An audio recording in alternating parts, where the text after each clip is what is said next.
Hello. Good afternoon. Goedenavond, ladies and gentlemen. Ready for the next presentation, Radio London 266. My name's Ray Clark. I'll get our guests to introduce themselves in just a moment.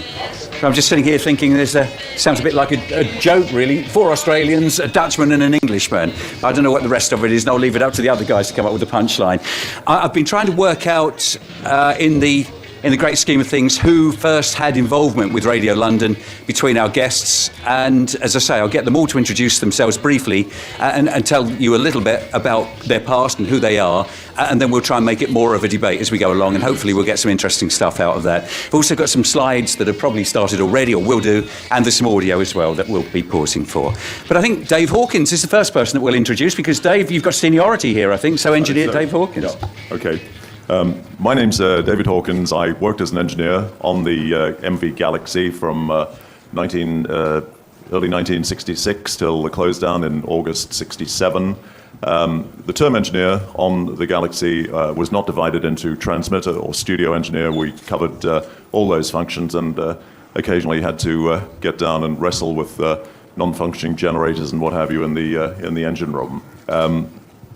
I indeed started in the February of '66, and it was a cold and miserable period to be out in the North Sea, and it got better and better as summer came, and we were able to swim every day off the ship during the very brief period when the tide was turning, and there wasn't a 4-knot current that would have taken us either to the beach in Clapton or the Hook of Holland had we stayed in the water too long. Luckily, we lost nobody. And indeed, we lost nobody. We lost nobody, even though we were operating in an environment that was difficult, and that today's health and safety inspectors would have found, frankly, appalling.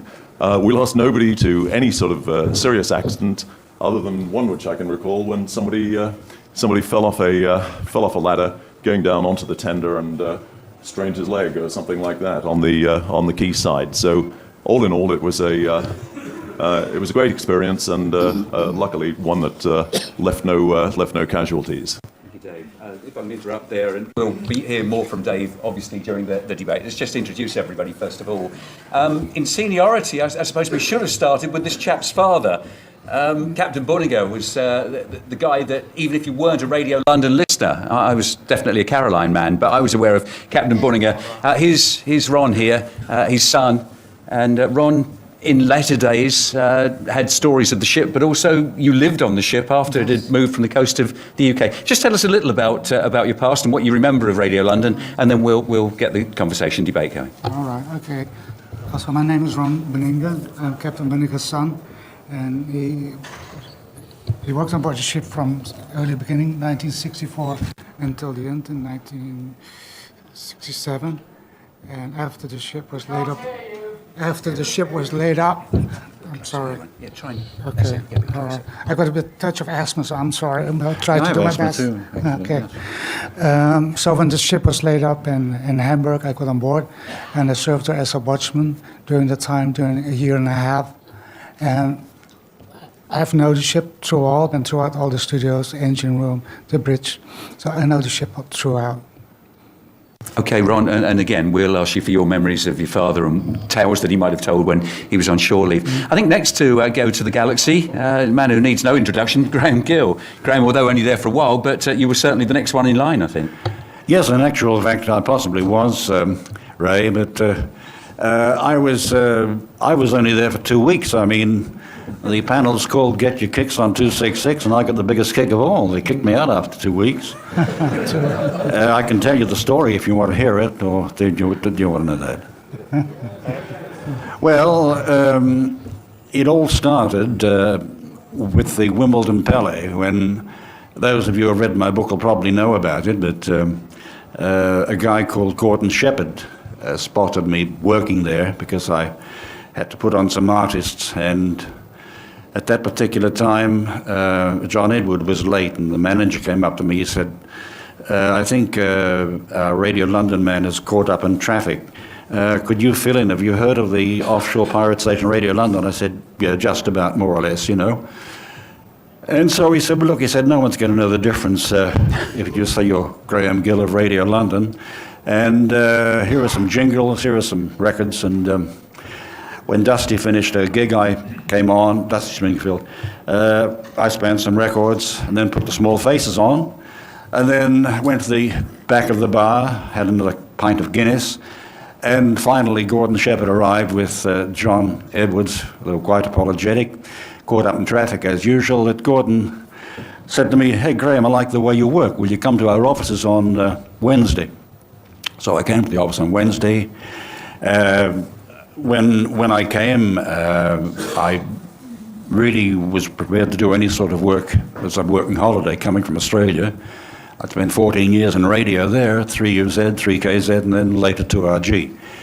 But anyway, so I went to the office and I introduced to Alan Keane, who hired me. And I went out to the ship. I was there for 2 weeks, but coming back on shore leave, unbeknownst to me, until I found out much later, that there was a conspiracy against me. There was a big coach, like those American big coaches, you know what you call them, I forget now. And there was a fellow standing there, said, hey, you guys, you Radio London guys, do you fancy a ride up to London on the bus, save paying a fare on the train? So we said, well, yeah, sure, why not? And as it turned out, it was Don Pierce who came and sat beside me quite by accident, I suppose. He said, Graham, he said, I've been hearing you on Big L. He said, I like the way you work. How would you like to work for me? And I said, well, fine, but I'm with Radio London now, Don, but yeah, sure, I'll keep it in mind. And he said, well, if you need me, he said, we have an office suite in the Hilton Hotel. I thought nothing more of that because I was working for Radio London. When I got up to the office, one of the girls said, Graham, Alan wants to see you in his office. So I walked in there and said, good day, Alan, how's it all going? What's happening? I said, Graham, I'm afraid we have some bad news. I said, what's it, Alan? He said, I'm afraid we're going to have to let you go. I said, why? I said, what's wrong? Is it my work? The first thing I thought an Australian would think of it, because don't forget, I've been 14 years in Australian radio. And he said, no, it's not that. But then, so I stormed out of his office, and before I got out of the building, I'd forgotten to ask Alan the reason why. And I found out later that there were a couple of guys, Duncan Johnson and Mike Lennox, they were doing photo modelling, extra work in London. They were palsy-walsy with another guy called Willie Walker. Duncan and also Mike had worked on a station in Bermuda, and that's where Willie came from. He was a dental assistant. And so they met up in London, and they wanted to, they were friends, you know. They wanted to get Willie Walker out on the ship. So, okay, bingo, get rid of Graham Gill. And that was it. And more from Graham a little later, and we'll talk about your memories of that 2 weeks, but also it was the laissez-faire then and Britain Radio that beckoned. Let's go to next in line, somebody who certainly stayed on Big L, the Galaxy, for more than a couple of weeks, was Norman St John, Caroline guy. You see, I remembered listening to him, and suddenly he turns up on Radio London, as many did. Norman, how did you get there? Ray, good afternoon, everyone.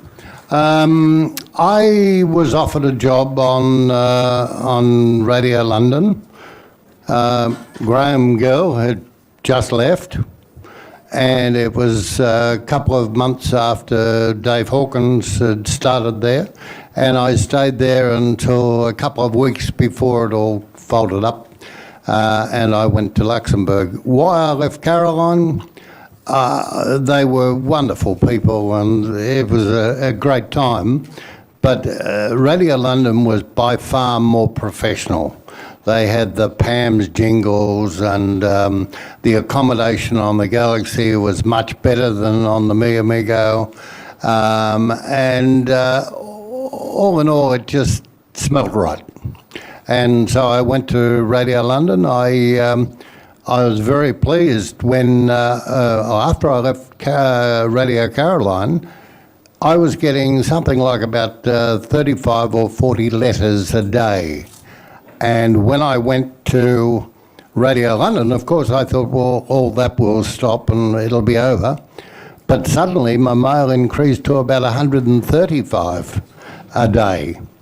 And then when I started the Radio London birthday book, the offshore one approached the ship one day, and there was a guy called Jack Snedden?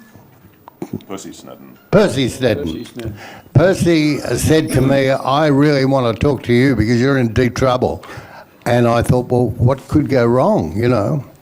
Anyway, he had 5 huge sacks of mail for the birthday book, and we actually counted them. There was over 3 million.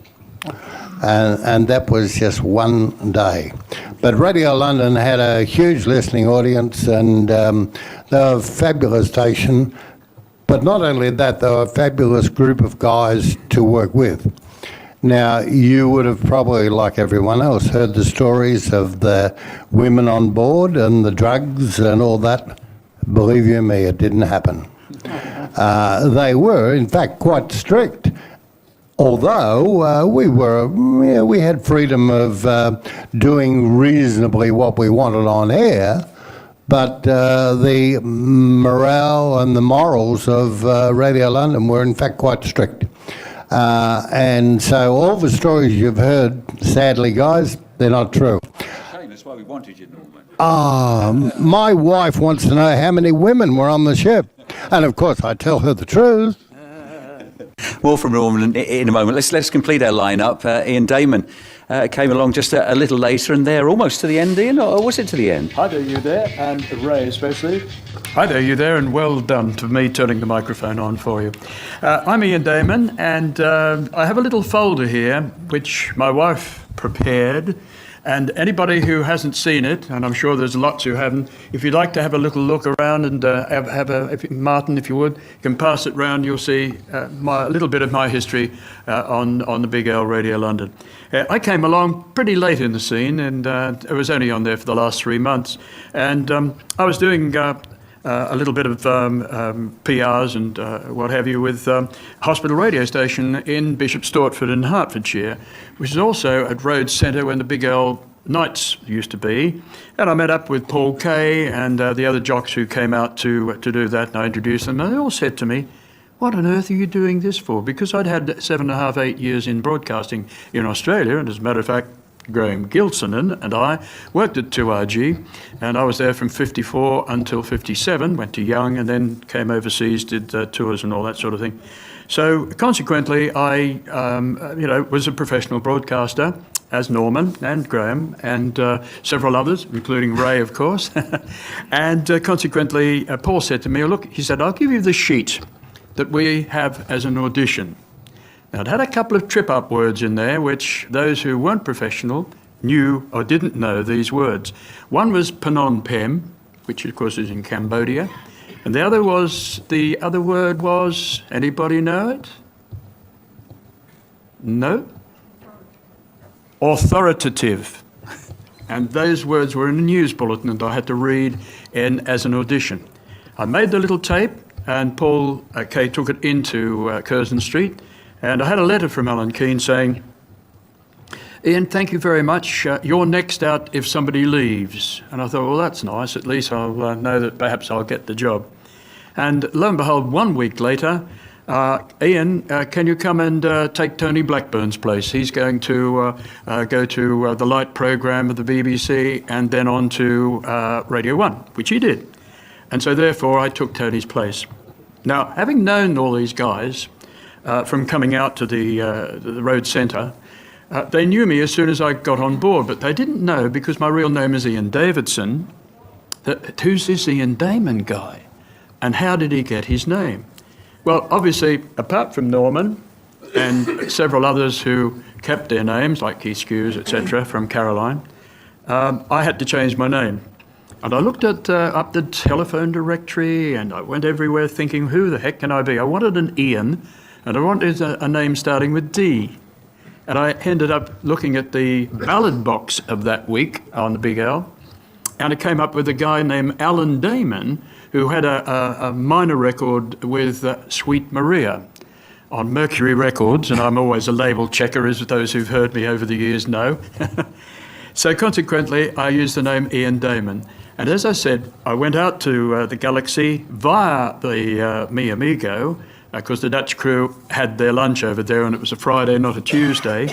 And so consequently, when I arrived at the station, they said, "Oh, it's you, come on board." And Tony Blackburn interviewed me about 4:20 that afternoon, because he was doing 3 to 6. And so he made my jingle, he made my cartridge for that. And so that was my start on Big L. And I'll tell you a little bit more about the first program and whatever I did as we come back to me once again. Thanks, Ray. Okay, so that's our panel, all speaking authoritatively. Just. I think we've got a little bit of audio. We're going to intersperse with audio, and then we'll see if we can get a bit of a chat and a reminiscence going on here of the good times. Oh, what a fantastic single that certainly is too. A double-sided smasheroo, and recorded by Stevie Wonder when he was a little lad. Taken from the album 12-Year-Old Genius. Now he's 17, so that goes back a few years, doesn't it? Barry Gordy Jr. produced it and on Tamla Records. Okay, 11 1/4 minutes before 9 o'clock.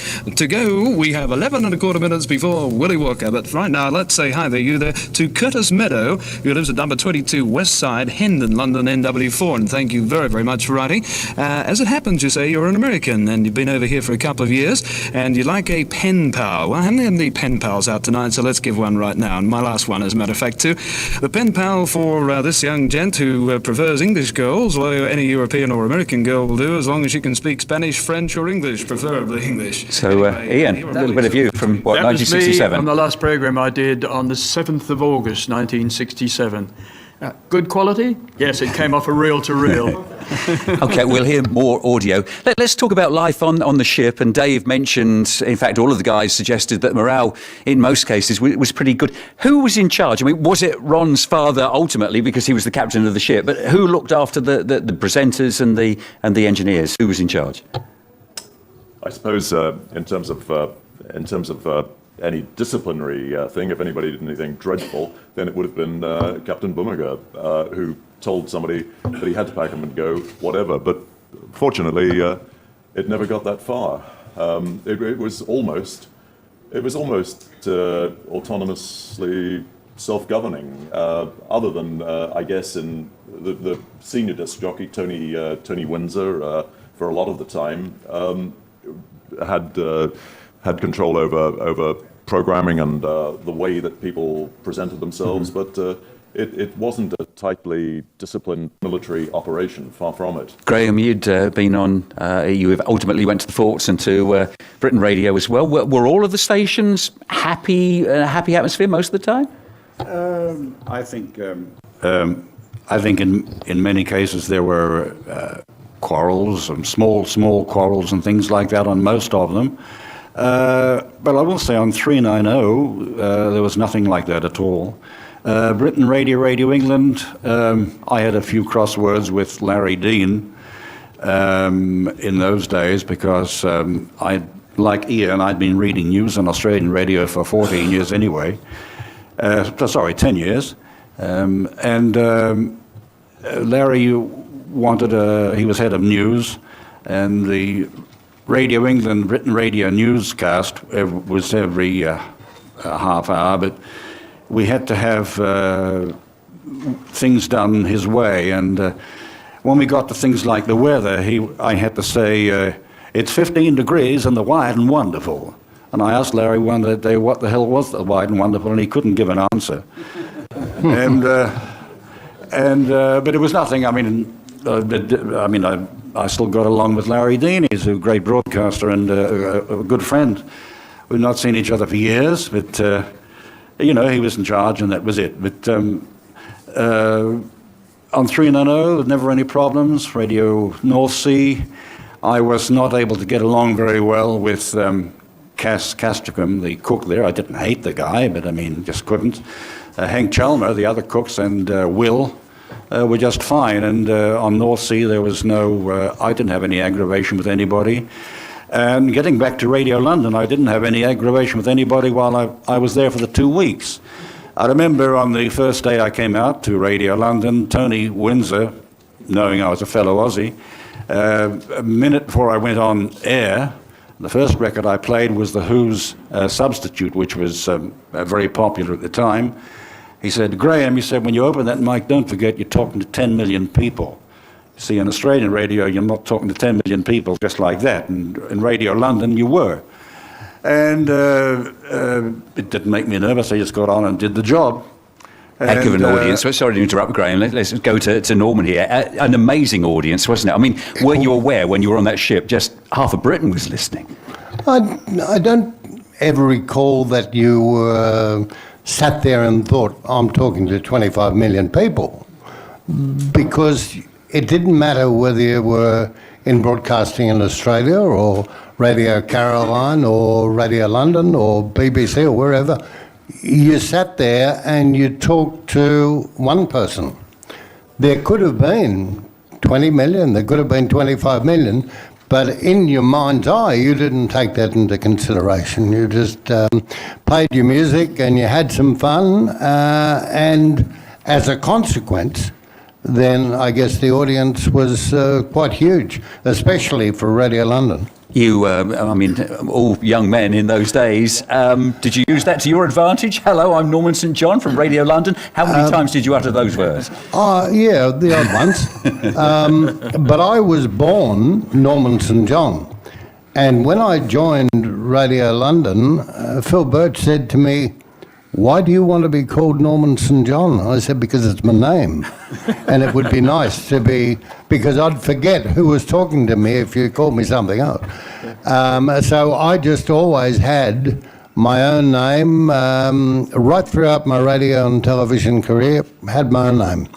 So that's how it started, and that's how it finished. Hopefully it won't finish today. I've got a plane to catch back to Australia tomorrow. Ian, Graham mentioned a little earlier Wimbledon Palais and Dusty Springfield, and I heard Norman talking earlier about stars of the 60s. Was there that contact when you came onto shore? Were you wined and dined by the record companies? Yeah, absolutely. There was no payola, as they used to call it on Radio London. That is, you weren't given money to play a record. But yes, the record labels, the record companies, took you out for dinner, and you got to meet people like Tom Jones and the Stones and Dusty Springfield and all those people. That was just what... And you didn't think a lot of it, because you realised that sometimes the people who were DJs on Radio London were in fact more popular than the people who made the records. So, you know, you're always treated as a bit of an equal. Just amazing. We'll come back to Ian next, but I think there's a bit of audio of Norman while Norman's talking. Then number 9, I think, just having a little look, and you earning some money for Radio London, which was hugely successful. The Colgate Cash Call you were involved with, and I think we've got audio of that. Colgate Cash Call.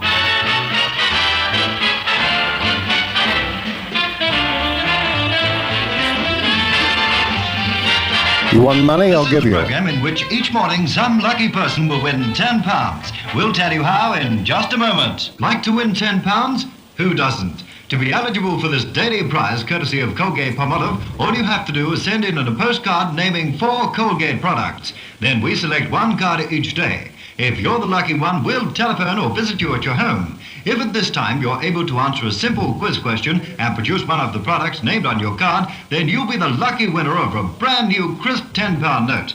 If you're unable to answer the question, the following day's prize will then be £20 and so on, thus jackpotting.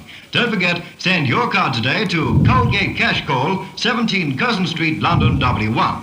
Yesterday, we rang Mrs. Martindale of 17 Cliffhanger Road, London, EC1. Did she win? So I mean, that presumably was in answer to Caroline's Cash Casino. Yes, it was. Yeah, although I've got to be honest, I can't really remember.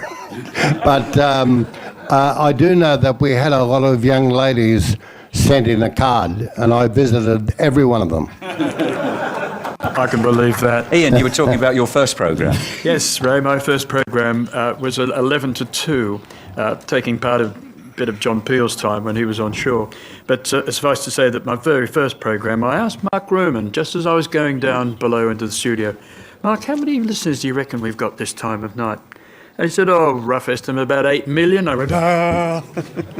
Can you imagine that, going down to talk to 8 million? But I reiterate what Norm said about, you're talking one-to-one, and you're in a studio on your own, nobody around, and you don't sort of see all the faces, like looking over here to see all these faces this afternoon. And it's quite a phenomenal thing. In your mind, you know that you've got the listeners, but you certainly don't worry about that. And so consequently, in that side of things, oops, sorry, up the mic.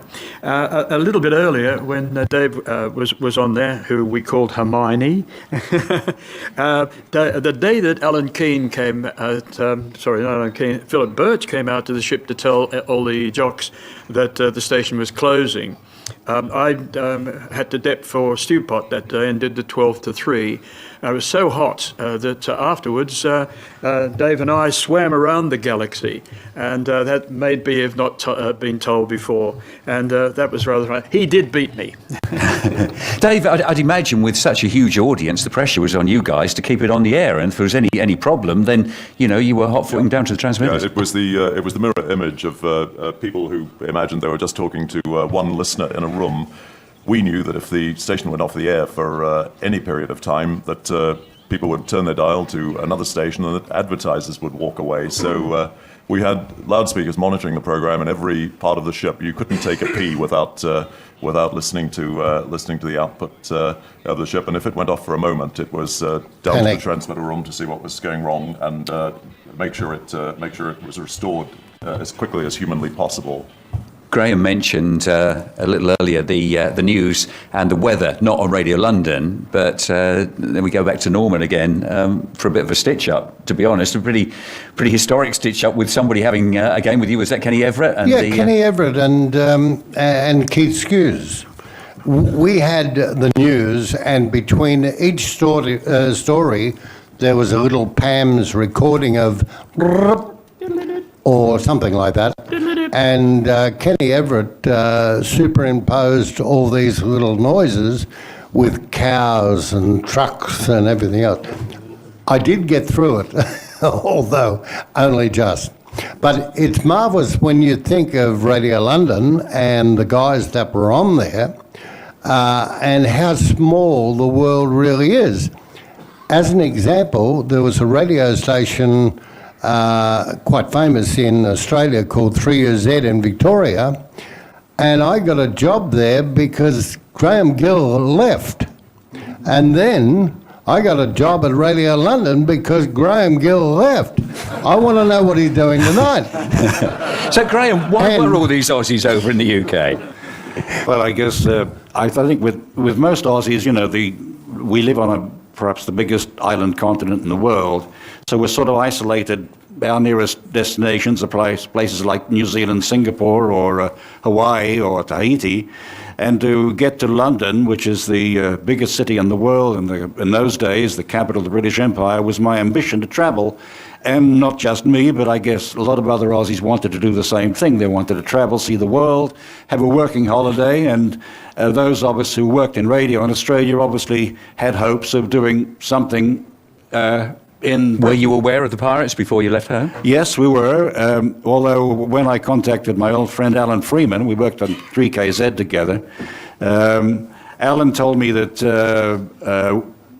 I can arrange an audition for you at the BBC Light programme. And I did the audition and I passed it actually, and I got a letter back saying, "Dear Mr.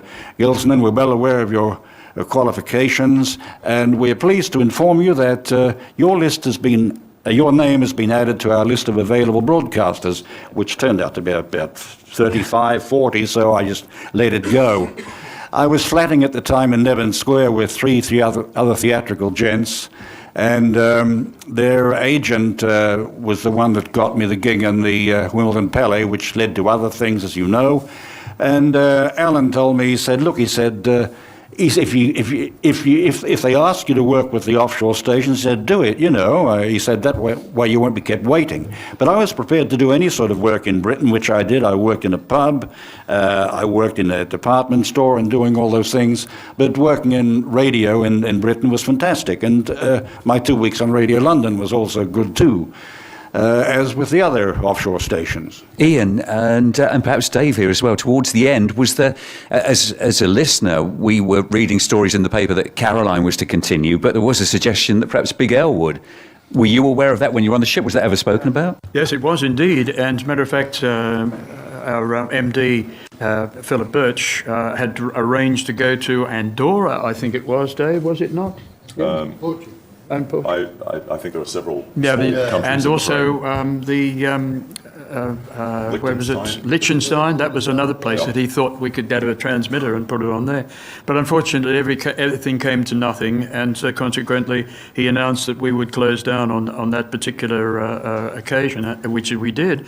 And the famous broadcaster, when Paul Kay said, "Big L time is 3 o'clock, and Radio London is now closing down," and then the big little jingle, and then Russell Tollifield went and pulled it. Was it Russell that pulled it? It was Russell, yeah. It was Russell. He had pulled the transmitter off the air, and that was it. Have you got any souvenirs, lumps of the ship? I mean, engineers, you might just have something sitting on a shelf somewhere. Does anything of the Galaxy survive? Yeah. As a matter of fact, not, only photos. The photos. I have the last program that garnered Ted Armstrong the world tomorrow. I have the actual tape, the reel-to-reel tape on Ampex that came for broadcast on the 15th of August. So He wants it never back. went to air. He wants it back. I can add something to that. Kenny Everett and I, during the time that Garner Ted's evangelical program was broadcast, and indeed Garner Ted's 15 minutes or whatever of nightly evangelizing used to actually support the running expenses of the station. Everything else was cream for the operators. Paid their way. And Kenny and I edited a quarter-inch tape, and where Garner Ted Armstrong used to say, "Hello, friends around the world. This is Garner Ted Armstrong, and I'm going to tell you the plain truth about the world tomorrow." We edited it to say, "This is the plain truth, and this is the world tomorrow, and we're going to tell you the plain truth about Garner Ted Armstrong." And we went on to make some really outrageous things, but of course it could never be broadcast because that would have cut the ship's profit lifeline. He paid good money, though, didn't he?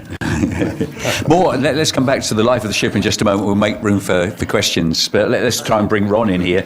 Ron, there was a life for the Galaxy after Radio London, wasn't there? And that's very much where you were involved. Yes, that's the part where I was involved. I got on board when it was laid up in Hamburg, and the first time I saw the ship when I was in dry dock, and they were preparing to put it on sail. There's been in Hamburg for a year and a half to sell the ship. It wasn't an easy job to be done because it was an old ship, and also the only particular reason it would go out again would be another pirate ship. So after a year and a half, there were some Germans that were involved in getting it back out to sea as a pirate ship. But they threw parties in Hamburg and already made it clear that it was going to be an illegal station outside the German waters. So they prevented the Galaxy from going out again. And so it finally wasn't sold at all. And then it stays in Hamburg. It stayed in Hamburg for about 2 years, and then it got towed away to Gill, and there it collapsed. What about capsized. Souvenirs? Did your father take anything off the ship and bring it? Yes, there was a lot of stuff, because most of the jingles were, to my surprise, were still on board when I got them in the studios. There were actually two studios. There was one bigger studio and one smaller one, and they were trying to prepare that one into a second studio on board the ship. As far as I can remember, only the top 100 was gone, that was missing, but the rest of the other records like singles and long play records were still in the racks. And so were all of the jingles. They were put up in little plastic cassettes. I didn't take them with me. The one thing I found, because I was trying to play the records and see what it was all about, and especially I found the last big tape that had the original speech of Philip Birch. It was the final From hour. the I found final that hour. one. I found that one, and that was about this size. And I put it in my cabin, and my father actually he got him into my cabin and he gave it away to a German dock worker. But I played the whole thing about the impacts, and it was the original one. And I lost that one. Dave, sorry, Ron, we'll it's come okay. back again. Dave, what about the equipment? It looked, and I think from what I've read, it was sort of self-built, a lot of it, wasn't it? Were you involved with building the studios? No, that's not really the case. It was fitted out in the first instance in Miami using contemporary broadcast equipment, the sort of stuff that was in small and large stations up and down the US and Canada. The original mixing console in the smaller of the studios, which Ron referred to, was an RCA, off-the-shelf RCA broadcast console. Not too much was homemade.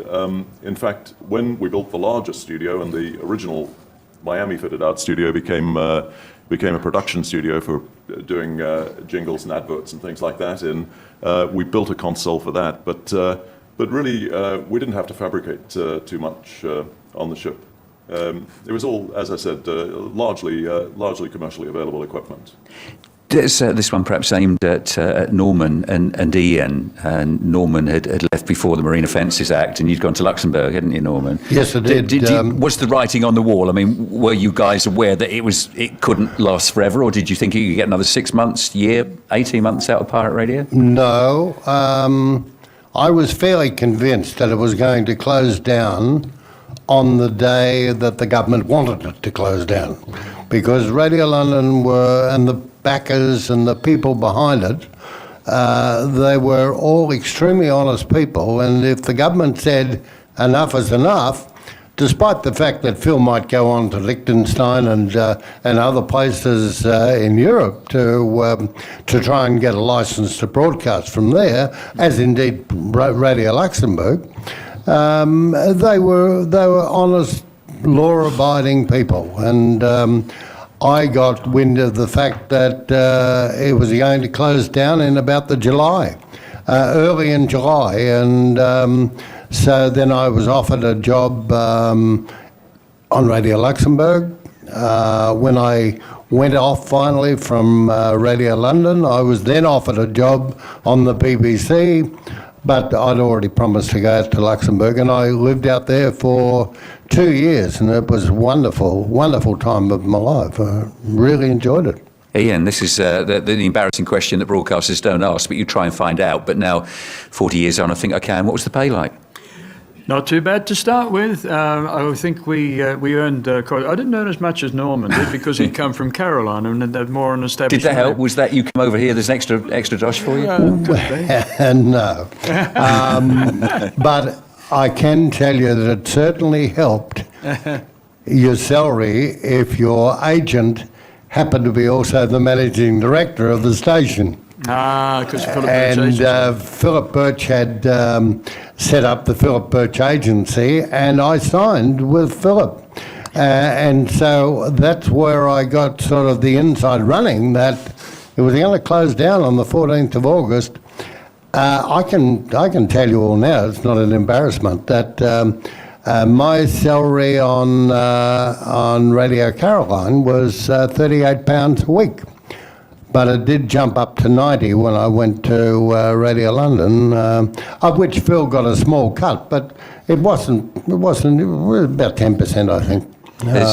I suppose in latter days, there's legend of what's promised not materialising, but with all of the stations, I mean, all of you guys during the 60s with Radio England, with Caroline, with London, if you were you paid? Did the money always turn up? Sure. Yes. We Sure. got a cheque, didn't we? No. Yeah, I know, because they didn't want to trust your wife. Get on. Who's here today? Yeah. Jealous. No, actually, Captain Beninga paid me. Whenever I went off, he gave me folding money. And I could draw up to the day I was getting off the ship, plus the next week. because we had 2 weeks on, 1 week off. Or alternatively, I could just say, well, I only want 15 quid, give me 15 quid. And when I signed for it, and then when I went back on the ship, the first port of call was to see Captain Beninga, and he would give me 250 cigarettes per week. And then I think what did we get? 2 bottles of beer a day or 4? In theory. In theory, you're allowed to stash it. Cans of Heineken. But we didn't tell anybody about that. But you see, I always shared a shift with Tony Blackburn, and Tony never ever drank. But he used to like to give it to me because I was his friend, but I didn't drink that much either, so I shared it with Dave and a few of the others. But it was there was never a problem with cigarettes or rations. The food was absolutely fabulous. You could have whatever you wanted, virtually. Pancake John, who was a Dutchman and a cook, he knew that he had to give us good food, otherwise he'd be out of a job. And of course, we made money on the discos and the discotheques that we used to go and do PAs to as well. Yeah. And that helped our salary, certainly. But I do remember having the cheque and taking it to the bank just across the road from 17 Curzon Street and cashing it into cash so I could put it in our account at home. So. Ron, your father must have been at sea a lot more than the disc jockeys. How long was he on the ship in a run? Well, aboard the Galaxy. Yeah. Altogether from the beginning, from 1964 all the way up to the end. So he was there all the way through the life of Radio but he London. also started up Caroline North and South as well. Yeah. He's been on all 3 of them. And how long a period would he serve before shore leave? How long was he absent from That home? was something like 3 weeks, and then there was the relief captain engineer who came on board and stayed up for about 10 days or 2 Was that weeks. from what you read? I mean, this guy's father was legend. So were you all waiting for him to come back? Bring back Captain Buninga? Oh, Ron had the bell too, didn't you, Ron? That's right, yeah. Yes, the crew of the Galaxy made a hanger on the ship's bell. The ship's bell was taken off the ship, and it was donated by the crew from the Galaxy to my father. And they made some kind of a hook to attach it to the house. So it was attached to the house for some 20 years in the Netherlands. It was the original Density ship's bell. Density, that's the original name of the Galaxy. That's the way it was called as a minesweeper during the Second World War. And so I took that bell off the house when my parents eventually both had died. And not only until it was 2002, I was searching on the internet, and then I found actually there was a fan club of Radio London. I did not know of the existence of that before. And so I got in contact with Chris and Mary Payne in England, in London, and I said, "Oh, that's great because I have lots of stuff to show you. I've got photographs and several other memorabilia to show it to you or donate it to your club." And I said, "Also got one more thing because they've been to." Mary and Chris Payne had been to the United States several times to visit the old crew members of the Galaxy, the U.S. crew members, that is. And they've been there, and they held a conference once a year. And I mentioned to Mary and Chris, well, next time you go, I'll like to donate you the original United States ship's bell to take over. So the bell's gone back to the States now. So it would come back to the States, yeah. Well, we'll do some questions in a moment. I think if all you guys are happy with that, I know it sounds silly, but should we remind ourselves of the sound of Radio London? Item number 1, Audio Man's a few jingles, and I think at least we deserve a couple of Radio London jingles, don't we? And just bring back all time to these guys. And then perhaps we'll do questions. So just a little bit of audio, perhaps with the jingles, and then we'll have some questions for you. Sing along if you are. Sailing with the highly successful sound of wonderful Radio London.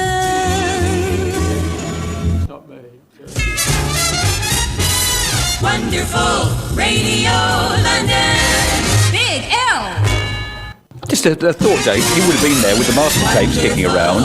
Was there any that weren't used? Was there much that wasn't used from that original set that appeared in? No, I think the package being bought was flogged to death. Yeah. Frankly. But it's strange. At that time, we didn't seem to tire of them, did we? No. Okay. Shall we go with questions, gentlemen over there, perhaps? Question for the guys? Did you have your hand up? Any questions? No questions. No, they know all about us. There must be something we haven't asked or covered. Yes. Where are you working now? Ah. Also radio stations? What are you, from the tax department?